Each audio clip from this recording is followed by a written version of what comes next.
नमस्कार, आप देख रहे हैं लाइव टुडे और मैं हूं अदिति। 10 बड़ी खबरों में आपका स्वागत है। तो आइए शुरू करते हैं खबरों का सफर। छत्तीसगढ़ के बीजापुर में सीआरपीएफ के साथ हुई भीषण मुठभेड़ में कम से कम 20 संदिग्ध नक्सली मारे गए। मुठभेड़ में सीआरपीएफ के 2 जवान भी घायल हुए हैं। एनकाउंटर बांसगुड़ा थाना क्षेत्र के अंतर्गत हुआ।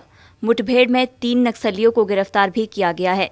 ये मुठभेड़ सिलगर के जंगल में हुई। ये इलाका जगरगुड़ा और बांसगुड़ा के बीच स्थित है। पूरी तैयारी के साथ सीआरपीएफ के 300 जवानों के साथ राज्य की पुलिस ने इस ऑपरेशन को अंजाम दिया। नक्सलियों पर 3 दिशाओं से हमला किया गया। छत्तीसगढ़ एडीजी रामनिवास ने बताया कि नक्सलियों के 17 शव बरामद कर लिए गए हैं। कॉम्बिंग ऑपरेशन अभी भी जारी है, जिससे संभावना है कि संख्या और बढ़े। वहां 3 और नक्सलियों के भी मारे जाने की खबर है। गौरतलब है कि शनिवार को सुरक्षा बलों ने धमतरी के निकट एक मुठभेड़ में 2 नक्सली महिलाओं को मार गिराया था, जबकि नक्सलियों ने कोड़ा गांव में जेल से कैदियों और पुलिस कर्मियों को ले जा रहे एक वाहन को निशाना बनाया था। इस विस्फोट में 19 कैदियों और 7 पुलिस कर्मियों सहित सभी 26 लोग गंभीर रूप से घायल हुए थे।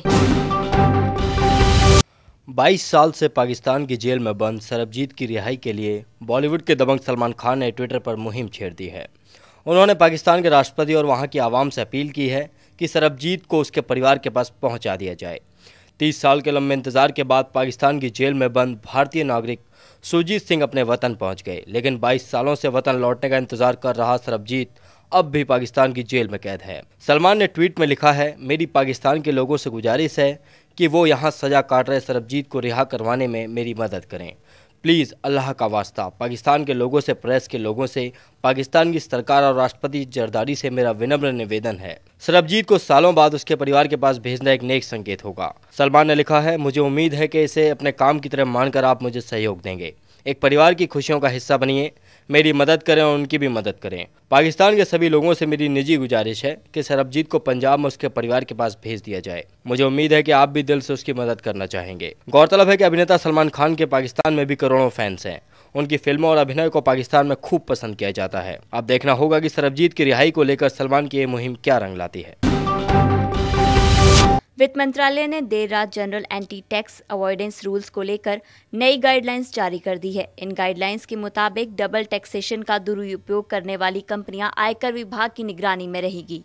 बड़ा सवाल है कि गार लागू होने के बाद देश में विदेशी निवेश को बढ़ावा मिलेगा या फिर विदेशी निवेशकों में डर फैलेगा। गार 1 अप्रैल 2013 से लागू होगा। अभी ये तय नहीं हुआ है कि गार किन किन सौदों पर लागू होगा और इसके तहत आने वाले सौदों की राशि क्या होगी। टैक्स एक्सपर्ट अश्वनी तनेजा के मुताबिक इससे डर ज्यादा पैदा होगा और चिंताएं कम नहीं होगी। लेकिन तस्वीर का एक दूसरा पहलू भी है। गार की नई गाइडलाइंस में कंपनियों को एक बड़ी राहत दी गई है। जाहिर है कि गार के इस पहलू से विदेशी निवेशकों को काफी राहत मिलेगी और देश में विदेशी निवेश को बढ़ावा मिल सकता है। लेकिन एक्सपर्ट मानते हैं कि विदेशी निवेश को बढ़ाने के लिए अभी कर व्यवस्था में और सुधार की जरूरत है। वैसे भी किसी व्यवस्था में सुधार की गुंजाइश हर समय रहती है। गार भी इसका अपवाद नहीं है।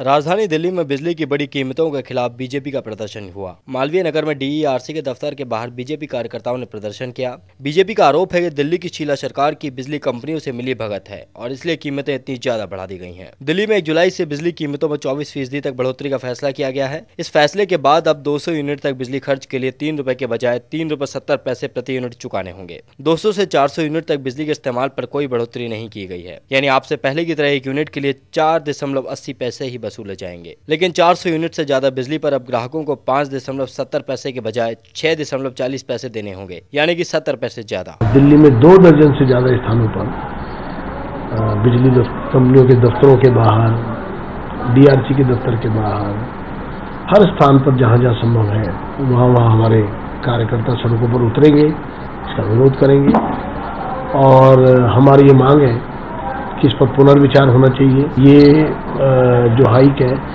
इसकी इन्वेस्टिगेशन होनी चाहिए, जांच होनी चाहिए इंडिपेंडेंट एजेंसी से।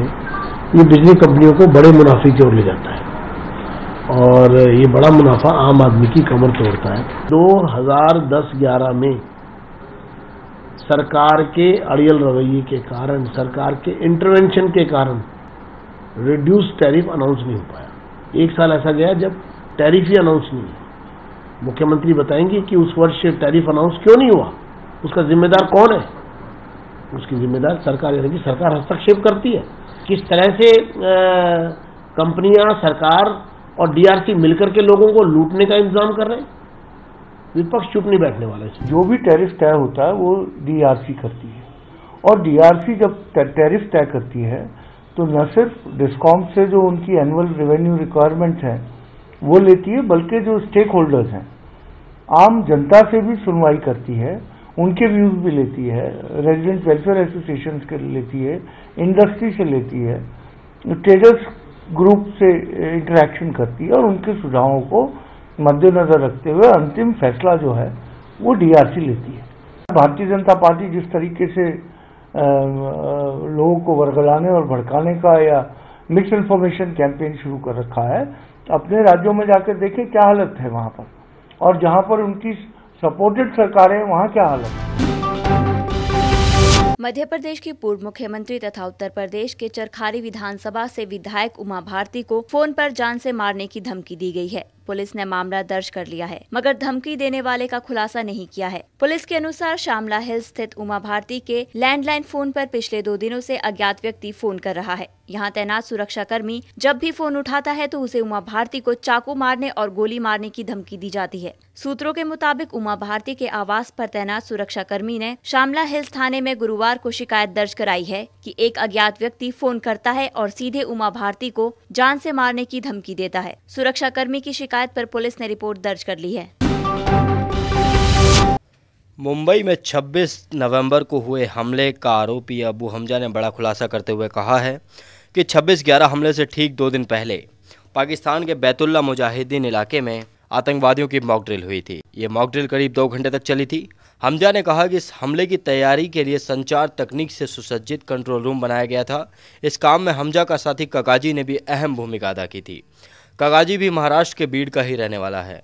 आपको बता दें कि एनआईए ने गुरुवार को आतंकी अबू हमजा के खिलाफ एफआईआर दर्ज की थी। हमजा को दिल्ली पुलिस ने 3 दिन पहले दिल्ली एयरपोर्ट पर गिरफ्तार किया। मुंबई हमले में साजिश को अंजाम देने और इस हमले को अंजाम देने वाले 10 आतंकियों को हिंदी सिखाने का उस पर आरोप है। जानकारी के मुताबिक एनआईए ने लश्कर के एक अन्य आतंकी फयाग कगाजी के खिलाफ भी मामला दर्ज कर लिया है। कजागी के खिलाफ 26/11 हमले की साजिश रचने और पाक प्रशिक्षित आतंकवादियों को मदद पहुंचाने का आरोप है। हमजा ने पूछताछ में नए खुलासे सामने आ रहे हैं और पाक की भूमिका बेनकाब होती जा रही है। एनआईए के अनुसार हमजा भारत में लश्कर का शीर्ष सक्रिय आतंकी है और उससे पूछताछ में मुंबई के पाक मशीनरी के शामिल होने का पुख्ता प्रमाण सामने आ रहा है। अमेरिका ने तय कर लिया है कि वो भोपाल गैस रिसाव कांड की आंच अमेरिकी कंपनी यूनियन कार्बाइड पर किसी सूरत में नहीं आने देगा। मैनहट्टन की कोर्ट ने अमेरिकी कंपनी और उसके मुखिया को बरी कर दिया है और हादसे के लिए उल्टा राज्य सरकार को ही जिम्मेदार ठहराया है। कोर्ट का कहना है प्लांट से पैदा हुए कचरे के डिस्पोजल के लिए यूनियन कार्बाइड इंडिया लिमिटेड जिम्मेदार है, न कि मुख्य कंपनी यूनियन कार्बाइड कॉर्पोरेशन। लिहाजा हादसे की देनदारी राज्य सरकार की है। चौंकाने वाले इस आदेश की वजह सबूतों का अभाव बताया जा रहा है। कोर्ट ने कहा है कि यूसीआईएल ने यूसीसी से कचरे का निपटारा करने जैसे रणनीतिक योजना के बारे में मशवरा किया था, लेकिन इस बात के कोई सबूत नहीं है कि यूसीआईएल ने यूसीसी की तरफ से कीटनाशकों का निर्माण किया, कोई अनुबंध किया या किसी दूसरे रूप में यूसीसी के नाम पर काम किया। कोर्ट में दाखिल याचिका में यूनियन कार्बाइड पर आरोप लगाया गया था कि जहरीले पदार्थों के जमीन में रिसने की वजह से मिट्टी और पीने का पानी प्रदूषित हुए हैं। इसके चलते धीरे धीरे हजारों लोगों की मौत हुई है। इन सब के लिए यूनियन कार्बाइड कॉर्पोरेशन जिम्मेदार है, लेकिन कोर्ट के रवैये से साफ है कि वो किसी सूरत में यूनियन कार्बाइड या हादसे के वक्त उसके चेयरमैन वॉरेन एंडरसन को दोषी ठहराने के मूड में नहीं है। लिहाजा भोपाल गैस रिसाव कांड में इंसाफ दिलाने की एक और कोशिश पर भी पानी फिरता नजर आ रहा है। देश की अर्थव्यवस्था को नई रफ्तार देने के लिए वित्त मंत्रालय ने प्रणब मुखर्जी के फैसलों को पलटने की तैयारी शुरू कर दी है। सूत्रों के मुताबिक वित्त मंत्रालय की बागडोर संभालने के बाद हुई बैठकों में पीएम ने उन सभी फैसलों पर पुनर्विचार करने के निर्देश दिए हैं जिनसे देश में निवेश का माहौल खराब हो रहा है। वित्त मंत्रालय का कामकाज देख रहे प्रधानमंत्री पुराने टैक्स मामलों को फिर से खोलने और निवेशकों को डराने वाले GAAR जैसे नियमों को ठंडे बस्ते में डाल सकते हैं। इसके अलावा वोडाफोन सरीखे पुराने टैक्स मामलों में भी फिर से नहीं खोला जाएगा। बदलाव की गुंजाइश ब्याज दरों में कमी को लेकर म्यूचुअल फंडों और बीमा कंपनियों के लिए मौजूद नियमों में भी है। ये सभी प्रधानमंत्री के एजेंडे हैं। पीएम निर्यात की रफ्तार बढ़ाने के लिए निर्यात कर्ज पर और रियासत देने पर विचार कर रहे हैं। इसके अलावा महंगाई दरकिनार कर ब्याज दरों में भी कमी कर सकते हैं। Ladies and gentlemen, it's a real pleasure meeting you on this auspicious occasion when we are all celebrating the birthday of Hazrat Muhammad Sahib. Today is Eid, and on this occasion I would like to facilitate all our countrymen and women and extend to them my greetings. May this Eid bring added peace and prosperity to the people of India. Assam में मूसलाधार बारिश के कारण आई बाढ़ से करीब 9 लाख लोगों को अपना घर छोड़ने को मजबूर होना पड़ा है। बाढ़ से संबंधित घटनाओं में अब तक 27 लोगों के मरने की खबर है। इनमें से 5 की मौत उनकी नाव नदी में डूब जाने के कारण हुई। असम के कृषि मंत्री नीलामोनी सेंडेका ने बताया कि बाढ़ के कारण करीब 9 लाख लोग अपने घर से बेघर हो गए हैं। इनमें से अधिकतर ने ऊंची जगहों और टेंटों में शरण ली है। डेका ने बताया है कि 1998 के बाद ये सबसे बुरी बाढ़ है। प्राप्त समाचारों के अनुसार 27 में से 21 जिले बाढ़ की चपेट में है। असम में पिछले एक पखवाड़े से लगातार मानसून की भारी बारिश हो रही है। असम के स्वास्थ्य मंत्री हिमंता शर्मा ने बताया कि ब्रह्मपुत्र सहित सभी प्रमुख नदियों का स्तर काफी अधिक है और कई जगह पर इनकी अपनी हदें पार करने की भी खबर है। खबरों के अनुसार पड़ोस बांग्लादेश में भारी बारिश और कई जगह भूस्खलन के कारण 100 से भी अधिक लोग मारे गए हैं। मुंबई में 26/11 को हुए हमले के आरोप में गिरफ्तार अबू हमजा को लेकर रोज नए नए खुलासे हो रहे हैं। ताजा जानकारी के मुताबिक अबू हमजा की पहचान हो सके इसके लिए जो डीएनए टेस्ट कराया गया था वो बेहद खुफिया तरीके से हुआ। सूत्रों से जानकारी मिली है कि अबू हमजा के परिवार को जानकारी दिए बिना उसके पिता के ब्लड सैंपल ले लिए गए। इसके लिए बाकायदा पूरा जाल बिछाया गया। मुंबई पुलिस के एक बड़े अधिकारी को इस ऑपरेशन में लगाया गया। इस पुलिस अधिकारी ने भीड़ में मौजूद मुखबिरों की पूरी लिस्ट निकाली।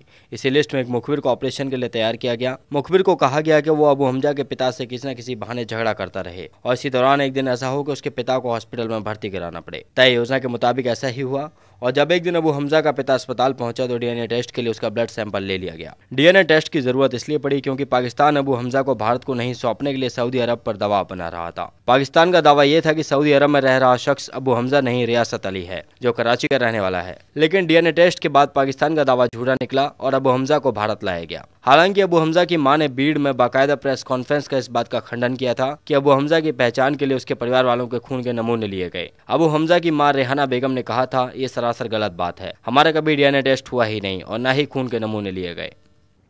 10 बड़ी खबरों में आज के लिए इतना ही। कल हम फिर हाजिर होंगे कुछ और खबरों के साथ। तब तक के लिए मुझे दीजिए इजाजत और आप बने रहिए लाइव टुडे के साथ। नमस्कार।